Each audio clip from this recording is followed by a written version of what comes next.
Welcome everybody to an exciting episode of the Everything Horror Podcast. My name is Paul Doski, and joining us, well, I'm just gonna take a bow for a minute because this is such an honor to talk to a cool man behind the scenes of one of my favorite podcasts, if I may say, one of my favorite uh, series of all time because I used to grow up with it, and it just scared the bejesus out of me with all the creepy, bizarre, missing people. And if you don't know what I'm talking about by now, I'm talking about Unsolved Mysteries. But anyway, so without further ado, I would love you all to get introduced to the narrator behind the Unsolved Mysteries podcast, Steve French.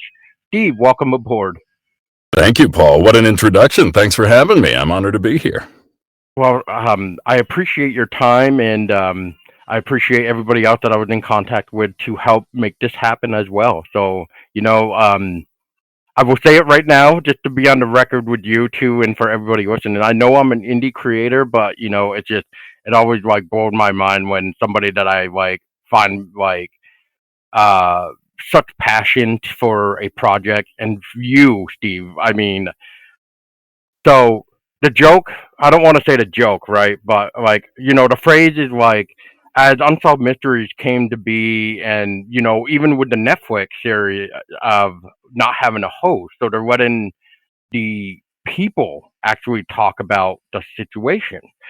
And then I hear that Unsolved Mysteries is coming back as a podcast form, and it's just like, I wonder how they're gonna do this. And it's like, I wonder who the narrator is going to be. And then as soon as I heard the first episode, I was hooked with you. You are the perfect host, if I may say. And that was the joke between all my friends, is we always tried to figure out if if Unsolved Mysteries ever had to pick a host again, who would it be?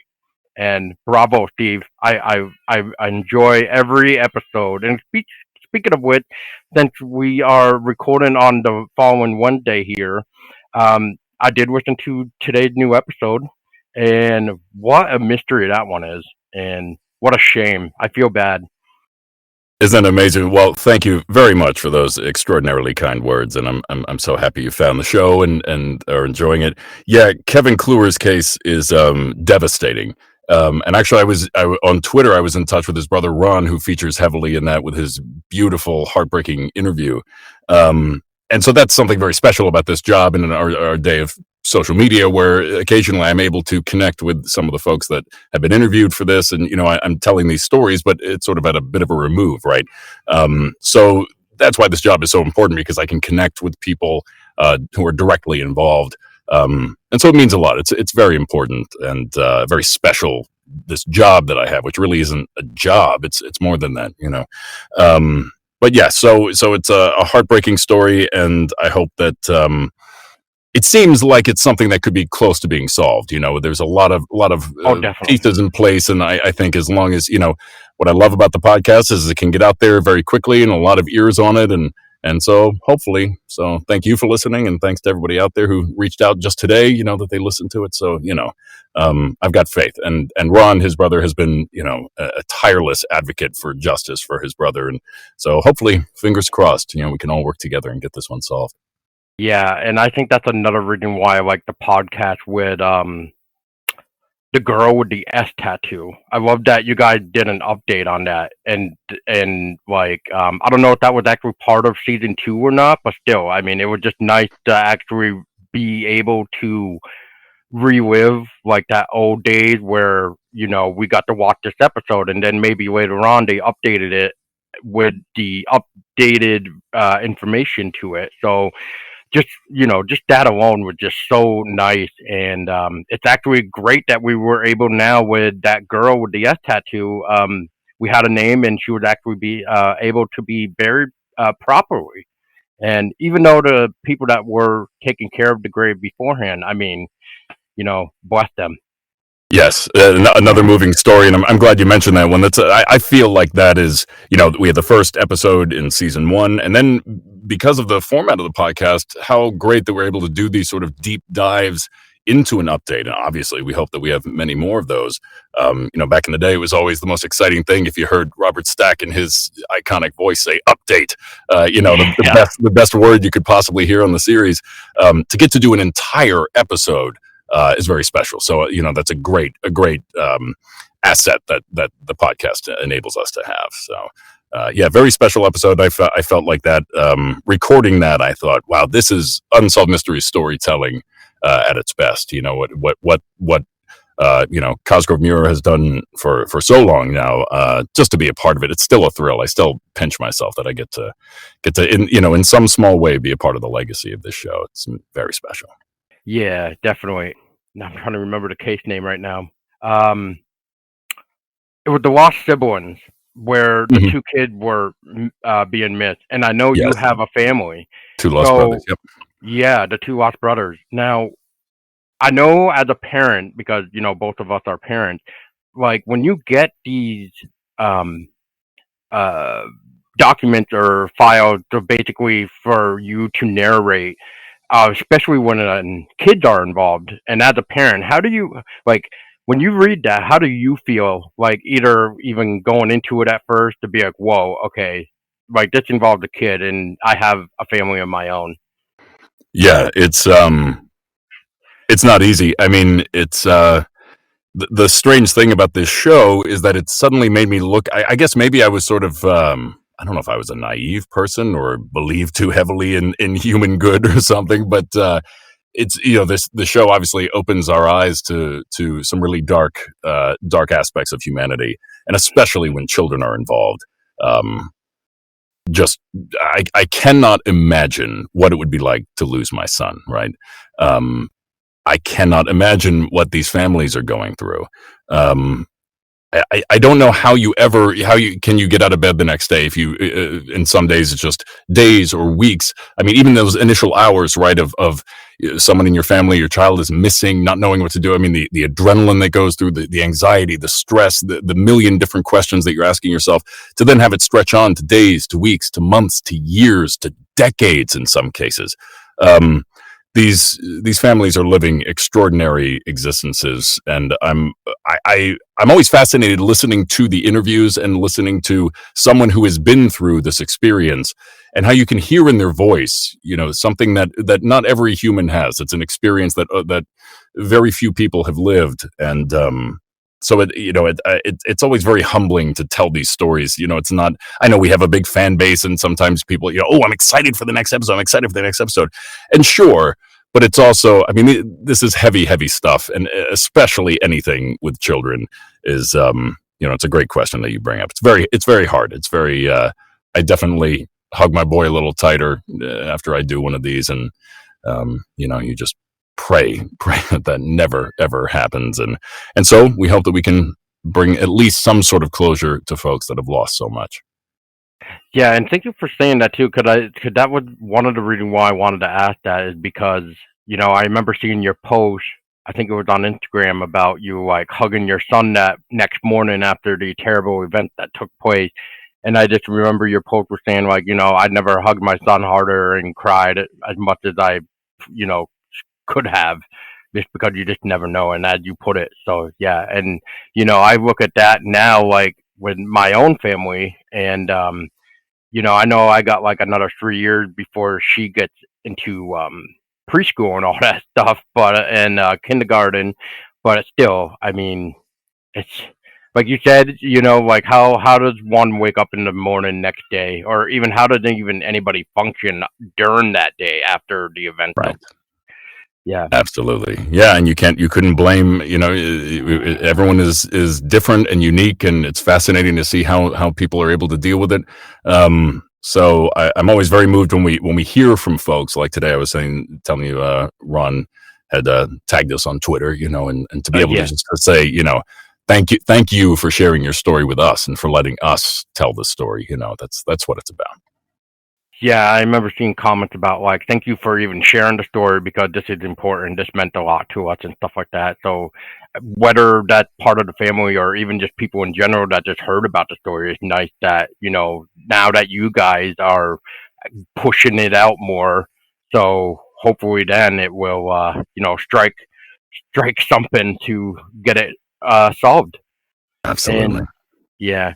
Now, I just want to take a step back for a minute from this sadness because I know what we're just talking about is kind of like real, and I just want to kind of tango down for a minute. But yeah, so Steve, Mhm. so let's go backwards for a minute. So at the very beginning, what kind of made you want to become a narrator for different projects? Because you do a lot. You do games, films, commercials, and I want to say something else, but it's brain farting me right now. That's all right. Yeah, no, I've been lucky to pursue a lot of different things in the voiceover world. I was, my it was funny. I was thinking about it earlier today. My very first voiceover experience was in middle school. They had a thing where they would bring different students in to do the morning announcements. It was kind of a little fun, goofy thing that they would do. And I remember it was on a phone, and they'd dial a code, and then it would be on the loudspeaker. And at that point, I was living in Maryland, Crofton Meadows Elementary, and I guess the only thing I knew was Robin Williams and Good Morning Vietnam. And so the other kids would get on, and it was sort of low key. Good morning, Crofton Meadows. Today's weather is this. In the lunchroom, we will have this. And I just said, well, what the heck, Good morning, Crofton Meadows. And I suddenly became like the go-to guy to do the morning announcements. If somebody called in sick, let's haul Steve out of English class, and we'll get him down to the Steve. We got to get you in the studio. We got to get these morning announcements laid down. So that's what I started to realize. Like, I guess maybe I have a knack or something for this. But then kind of fell in love with acting, and I was a stage actor for many years. I went to school at the Amazing Heart School in Hartford, Connecticut. I grew up in Maine in this small town called Damascotta that was incredibly supportive and got to do all kinds of amazing things there.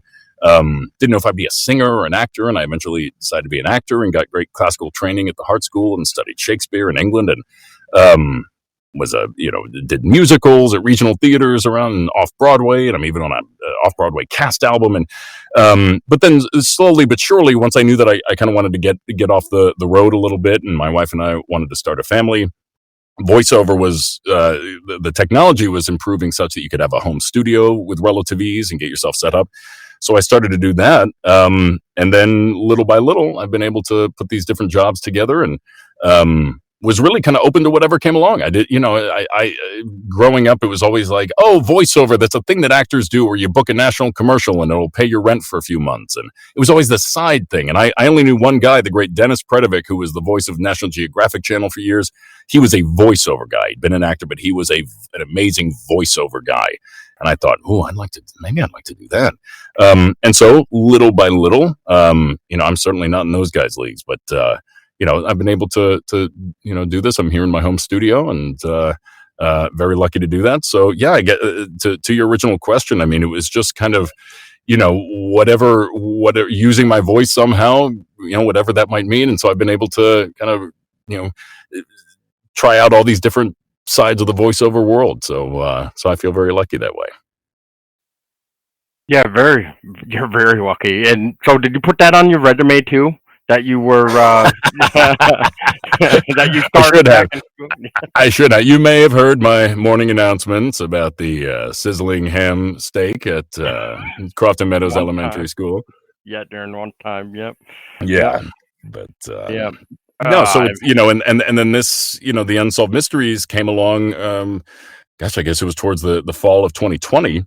And I said, I'd known about, obviously grew up with the show, and knew the Netflix series. And then I saw this thing. Oh wow, they're doing an Unsolved Mysteries podcast. Well, that's cool. I'll audition for it like I do every audition that comes in, and then I'll send it off, and then I'll get depressed because I know I just won't book that job, and I'll forget about it. And okay, that's great. And then all of a sudden, I was a finalist for this job, and communicating with Christine and Courtney and Terry, and all of a sudden it was happening. And I was, so it was kind of this whirlwind to suddenly be, wow, you're the new voice of Unsolved Mysteries. Pretty crazy. Yes, and like I said, you're a perfect fit, Steve, as I may say. So you're got that voice. I'm telling you. So I'm trying to think here. Like, it's like with audiobooks even too. You look for the voice that you don't get annoyed with in 5 minutes or even 30 seconds. So, Right, right. so, but would you like, it was just like, wow, like this, I just feel like this person, like before talking to you right now, I was just like, this Steve guy, like he fits the part, like, and I'm glad that you were able. And you're able to, like, as I'll probably call this episode is you're keeping the stories alive. Oh, that's great to hear. Thank you. Yeah, maybe that should be on my website or something. Steve French. You won't get annoyed with his voice in 30 seconds because that's. But you're right. I mean, that's a big thing with audiobooks. Everyone has their very specific narrators that they love, and so that obviously was a big deal going into this. I had to sort of just try to shut that out because I said everyone knows Robert Stack from the show. There is no way I'm ever going to compete with him. I wouldn't try to, obviously, and obviously those comparisons will be there. But how do we kind of keep that same relationship to the stories, to the original show, but make it our own, and just try to tell these stories and not get bogged down in how closely are we matching. So when I started to get the job, I watched a couple episodes, went back and watched a couple episodes, and then I said, okay, I can't do this because I will just I'll never feel as confident as Robert Stack, and I'll just make a fool of myself. So all right. All right, I kind of grasp, remember where the show was, and then how is this format similar and different, and how am I going to tell these stories? So I'm very, very happy and very pleased that you and other fans have found some comfort in what we're doing.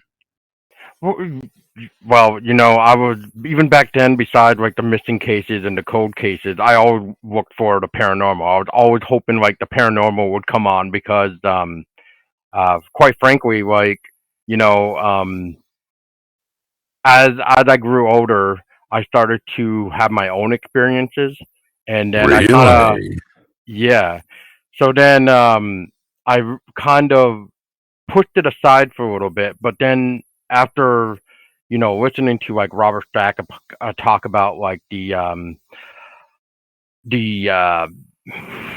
Queen's Mary ship there Uh huh. in Uh huh. California there, and then the other like type of ghost stories that would come about, and I'll never forget. Um, Unsolved Mysteries did one on our famous lake monster back in 1986, I believe. But it was about our Lake Champlain monster, Champ. Right. Right. Right. Yeah, I'd have to ask Terry about that because Terry Dunmura, the co-creator and who I work with directly recording these episodes, she can recall every single episode off the top of her head. It's just extraordinary. This is like encyclopedic memory of all the cases they've covered. Yeah, I feel the same way. I can still remember some of the mug shots. The kind of the The hand drawings. drawn. Yeah. Yes, the hand drawings of the suspects and. Just still terrified. I don't know why I was allowed to watch those shows when I was a kid because it's absolute. I mean, just absolute. Even today, you try to watch through some of that, and or I'll try to listen through our rough cuts. The producers always send me the rough cuts of the episodes a couple days before we record, so I can hear through the stories and hear what we're doing. And even then, I tried. The first couple episodes, I made the mistake of doing. Okay, when I'm getting ready for bed, and I'll lie in bed and I'll listen to the episodes, and I couldn't do Not it. a I had to bad turn on. idea. No, terrible idea. Rookie error. So definitely couldn't do that. Yeah, they stick, and it's interesting, isn't it? The show has these fans that have their different categories. We started off. I guess it was our second episode of this season was a paranormal episode, and somebody on Twitter said, "What a great start to the season." And I said, "Oh, well, don't forget we had an episode last week." And she said, "My season started this week."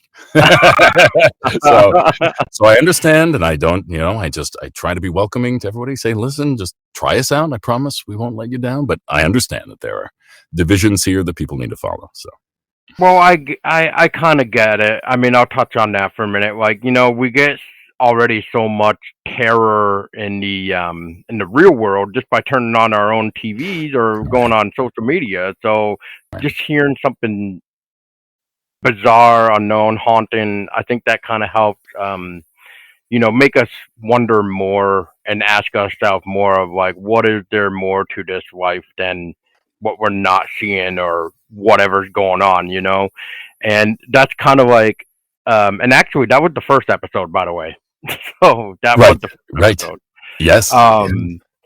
Yeah, and that was the haunting of Ball Cemetery, as I Right. remember. Absolutely right. Yeah, good memory. No, that's such a great point, Paul. I mean, we recorded I won't give any spoilers away, but we recorded a paranormal episode just earlier this week, and there's Ooh, a can't wait. ghost. There's a ghost in it, and we don't know what happened to cause this ghost to still be there. But in a way, oddly, it was sort of like you're saying. It was sort of refreshing to have something that wasn't, nothing terrible happened besides the haunting. Nothing terrible happens in the episode. So in a way, it was sort of like, oh, like just like you said, it was a little bit of a breath of fresh air. Like, okay, this isn't so dark. This isn't so sad.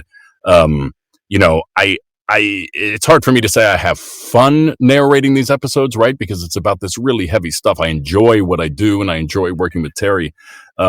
So every once in a while, I totally understand, and exactly as you put it, there is something about the paranormal which makes I personally have never that I can think of had a paranormal experience myself, but it does make you think, and I would never close off. The people, oh, ghosts don't exist. This is a joke. I mean, what an exciting thing! What a cool thing to think that outside of our normal realm of understanding that there's more to this. So beautifully put. And obviously you're a big horror fan. So what got you into horror? I mean, what is it about horror as a genre? Is it something about sort of the way it makes you feel, or is there something specific about horror itself that attracts you to do your great shows and put together your awesome website? Basically, it's more of like, so when I was 8 years old, I was that naughty kid that would get out of bed during the middle of the night because I heard something weird going on the TV. And of course, obviously, I knew it was something that I couldn't watch. So, of Right. course, I like sneakily went down the stairs, somehow did not ever get caught, especially with the loud stairs we have. And I kind of peeked into the living room, and it was Bram Stoker Dracula. Oh boy. Yeah, so it was the part where the werewolf was taking Mina, I want to say, onto the table, and that I kind of watched a little bit after that, and then I was just like, okay, I don't know if I really should be watching this. So then I actually went up to bed. But as I grew older, I guess I look at horror as, yes, a way to maybe try to get scared. However, nowadays I feel that's kind of sluggish now. I don't know. Maybe because of all the remakes and reboots, it's just kind of like, okay, there's nothing fresh going on anymore.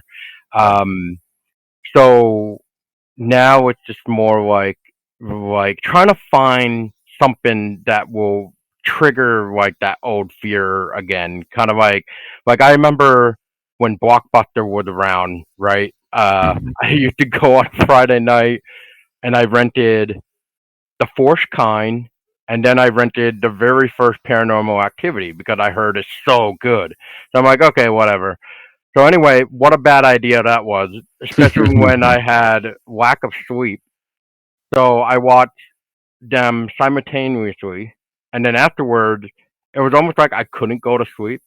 It was almost like I had Right. that weird paranoia of like somebody's watching me or something. Sure. And then as I grew older a little bit more too, it was just more like, yeah, whatever. Like I know it's Hollywood, so it's just like, I'm fine now. But I get more fascinated with horror stuff when it's based on a true event, Right. because then that makes me want to research the real story. Right. Um, Absolutely. yeah. And then basically now it's just like, after my own personal experiences with the paranormal and stuff, I figured, well, I'm gonna try investigating, and then I did that for a couple years. Caught some really crazy stuff, and then and then later on, I actually I have the shirt right here. So I then started a community. Hopefully you can see it. Maybe not. Nope. I don't think so. Okay. So the screen is. I'll just have to send you like an email or something, Sure. or um, basically. Anyway, so I started a group called the Haunted Vermont Mm-hmm. Mm-hmm. in 2012, and don't mind my mess because we've been cleaning. So this Sure. is what I was trying to show you. Nice. Get real Nice. focus. So Yeah. I'm on my 10th year anniversary, and Nice. then down in the water there, that's supposed to be Champ. Great. Great. And then I love it. which way is it going? And then over in the woods, I have like a skeleton, Sasquatch, a ghost, and then in the sky, I have a Thunderbird and a UFO. That's great. Yeah, so that's been the fun of it, and then everything else. So I don't know if you can even see that on.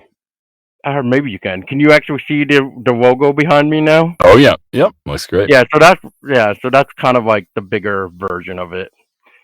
So you can kind of see it a little bit more. But yeah, I mean, I did that for 10 years because, like, I kind of like the folklore, the urban legend and stuff aspect, and then it's a nice way to have a share stories of local Vermont tales.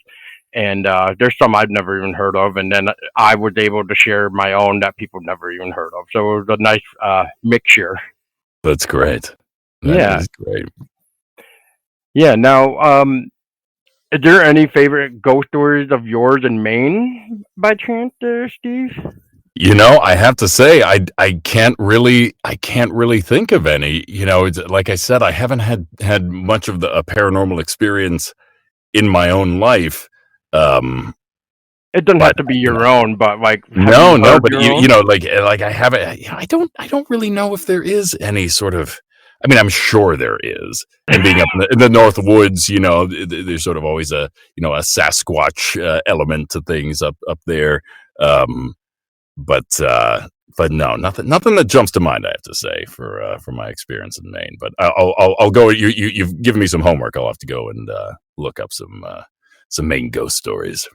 Well, feel free to let me know. Then if we have to have you come back on too to share some of these stories, I'd love to actually hear it too, if you don't Sure. mind. Yeah. Um.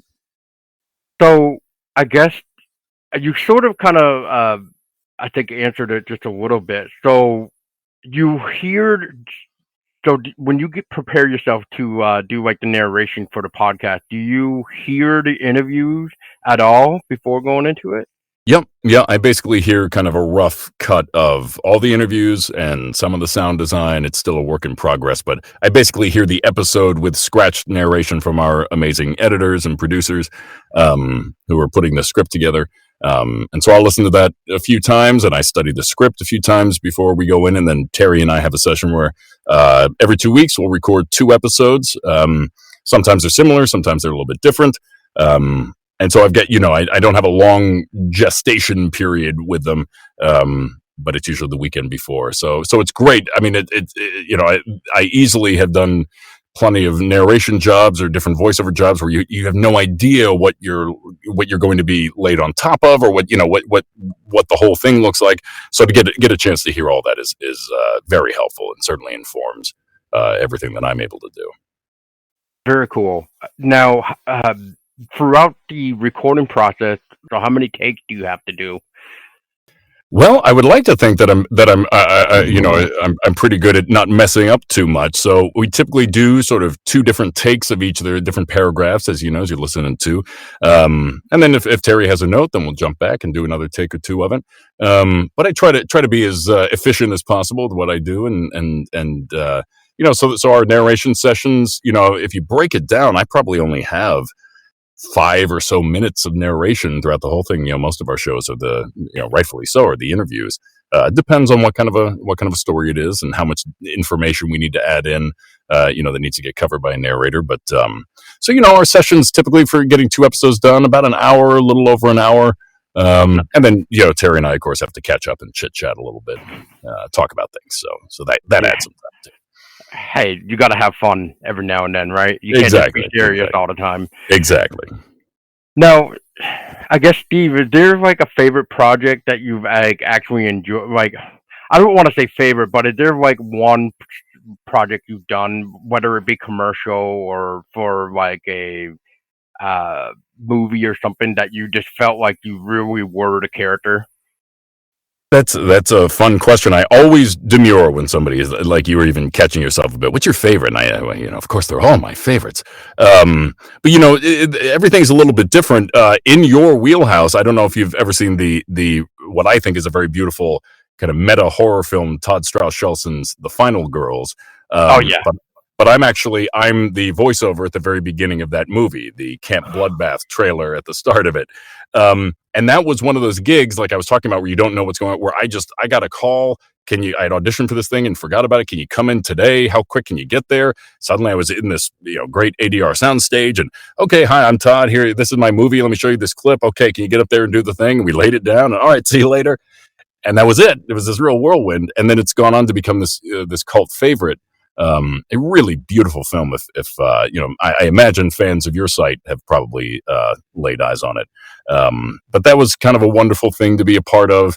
I've gotten to do a handful of specials and series narrations for National Geographic that I love doing. That's where I've actually, I think, first heard you and not realized it was you. So when I actually went back and re-looked at your credits and saw National Geographic, I was like, no way. Yeah, it was very sweet. I knew that I was very lucky when I guess last year I narrated this Nat Geo special about the Mars rover, the Perseverance rover that's on Mars and plugging away right now, called Built for Mars, available on Disney Plus. I remember seeing on Twitter somebody said that podcast had started up, and then she was in Australia, and she said, "I'm watching this special about the Mars rover, and I think the guy that does Unsolved Mysteries Podcast is doing this." And I thought, wow, how lucky am I that that I get to do this thing from my little padded room here, and somebody in Australia knows my voice from these various projects. So that is a far cry from where I ever thought I would be in this industry. So very thankful every day for anything I get to work on. That's amazing. Yeah, and I just want to see now. Where's that tab? There it is. I'm pretty sure you will have fun with this one. So going back to the paranormal realm for a minute, so that way you can take a breather and have a drink as well, there, Steve. But no, I get it. You're always talking and stuff, and I like I said, I appreciate your time and everything else. So back to the paranormal, when I was saying like I used to investigate. So I have a clip that I'd like to show you. I sure can. All right. So I'm hoping the audio is going to be working. If not, please let me know that the audio is not working. You find one? I found a Ralph. Oh, we're good. Oh, Ralph? Maybe you did hear a Ralph. Take a picture. No, I know we heard a Ralph. Take a Ralph. Take that picture. Here's an Emma. I did get a female. I just never got her name. I got the lights off. All right.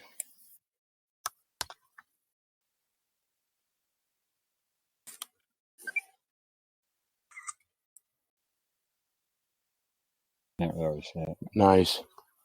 I can see it. Did you get it? Yeah, he got it. I was gonna say, if you want, I can try. Well, I can get close. There's Ralph. You're not alone. Who we talk?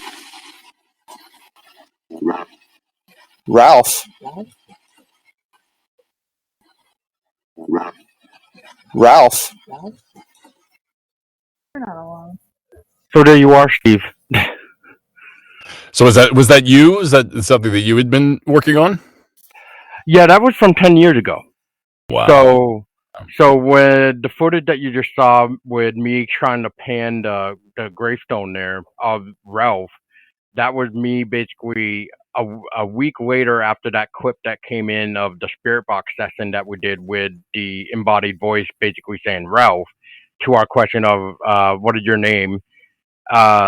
So basically I just want to share with you that so the July 15th is when we basically broke out the spirit box because it was my new equipment at the time. So obviously I wanted to go and test it out.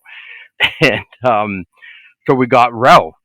And we never went and looked for the gravestone or anything. And so we were just like, well, maybe we can, try to find it maybe in a week or something. So a week later, the people that were with me in that original footage where you heard Ralph, they weren't able to join me the week later. So I had a new person and 3 other people come, and we were able to find that gravestone like a week later, just to confirm, like, I didn't have any prior knowledge at all. And It's Wow. just interesting that we got a Ralph a week prior, and then a week later is when we find a gravestone. Wow. How cool. It's And really spooky stuff, man. It is really intriguing. so, this Ralph, if it's the same Ralph, because I actually found 2 different Ralphs, so I don't know which Ralph it was. But since it does sound like it's an older gentleman, I want to put, like, my theory that because of the little deep voice that you heard of Ralph there in that clip, it's a veteran from World War II that is buried there, and he's still lingering in that cemetery. I don't know, though. Yeah. Interesting. It is. Wow. Well, Steve, before I let you go too, because I don't know how much time we have with you, but is there anything that you would like to ask me, or is there anything that I haven't asked you that you would like to share? Gosh, no, I don't think so. I'm always interested. We talked a little bit about the genesis of your horror fascination, and it's been really, really, really cool for me to see fans of the show and how they react to certain cases. The devotion to Unsolved Mysteries for decades now. And I know that there are some folks that don't want anything to do with the podcast, and that's fine. That's their prerogative. But I'm so very happy for the people that have welcomed us into their devices and into their headphones, and made us a part of their listening. And obviously, there's no shortage of true crime podcasts out there and paranormal podcasts. But for me to be a part of, really the original mystery show that was really the first show to ever have, include that famous call to action, is very special. So thank you for inviting me on, and for your interest in the show, and for helping us spread the word about all these really vital and important cases. So thank you, Paul. I appreciate it. Yeah, no problem, Steve. And real quick, too, before I even forget, and people yell at me, too, for not asking this, but if people wanted to reach out to you for, a voiceover work or anything else, where can we find you to keep up to date? Sure. That's very nice. I have a website, stevefrenchvo.com, where you can see a lot of my work in different categories and get in touch with me there, as you did. I'm also on social media, Twitter and Instagram, at stevefrenchvo on both of those. So thank you. Yeah. If anybody's, I love working with folks and love new projects that come along, and it's just, I feel very lucky to do what I do.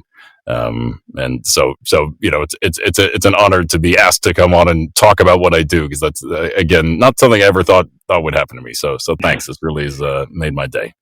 Oh, you're so welcome, Steven. Thank you so much for your time. And I was just thinking about this, and has anybody ever asked you what type of work will you not do? I suppose I'll know it when I hear it, I guess. That's probably the only way I can put that,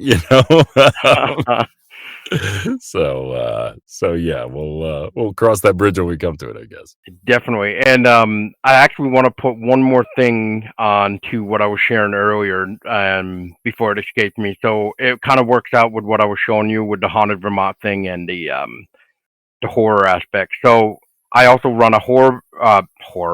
Here we go. The Haunted Vermont podcast, and I've actually recently discussed with a lady who does her very own champ search on Lake Champlain and stuff like that. So I've been talking to local people about, what they've been up to, what they're doing with the local paranormal world here and stuff. So I know she is probably the best person to go to for anything champ related right now, and she's got some very fascinating echolocations and just sound stuff that might be up your alley for Unsolved Mysteries or something. Wink. That's cool. That's cool. Well, you can always submit a story at unsolved.com. That's right. And one last thing is, so when we were talking about ghost stories, so I'll share with you one more, and then I'll let you go. I promise. So we have a street here called Marble Street in West Rutland, and supposedly there's a lady in white that walks down that road.